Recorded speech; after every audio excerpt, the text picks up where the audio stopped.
Mas, tamu tanya Bang Ana ini. Ngana pe makanan favorit kalau ikan, itu ikan apa, so? Ikan sapi, ikan ayam, ikan mujair, atau ikan apa kek? Pokoknya ikan dong. Kalau ngana pe makanan favorit sebenarnya ikan apa, so? Iwa, loh. Kok akeh temen kene iwa? Loh, aku ngerti iwa ya cuma sing nang laut ngono lho.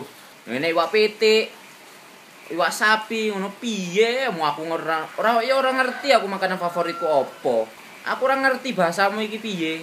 Bingung aku lho nek rungokno bahasamu ini. So itu ngana kalau datang di Manado, ngana mesti dia bergaul. Dia pakai kuat bahasa Indonesia sedikit atau minimal rupa begini dang. Supaya kita mengerti apa ngaja bilang-bilang ini. Dah, malu So itu dia bergaul kok ngana, jangan cuma bakurun di kamar terus. Kamu tanya Pangana supaya ngana kita bisa beli makanan apa, ngana so tahu itu. Ngene wis. Piye mau aku bergaul? Lho kon lek mangkat nge sekolah. Metune iso, balike wengi. Piye aku arep bergaul? Aku ora ngerti tempat ini tempat opo. Ya wis ngene wis, makanan favoritku wis.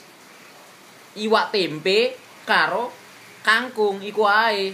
Pokoknya wis sip iku, lek iku senek ya wis, mantap iku. Apa itu ngajak bilang iwak tempe itu? Di sini cuma ada tempe dan kangkung. Kalau itu Jo itu Jo kita beli Pangana. Jadi ada cuma itu udah ngapain makanan. Aduh, parah. Mesti aja bergaul dengan sadiki nanti saya berjalan ngana di pasar supaya ngana tahu tuh makanan ekstrim. Makanan top. Walah, karepmu ae. Si penting wetengku enak isine, ya. Gampang iku wis. Gampang.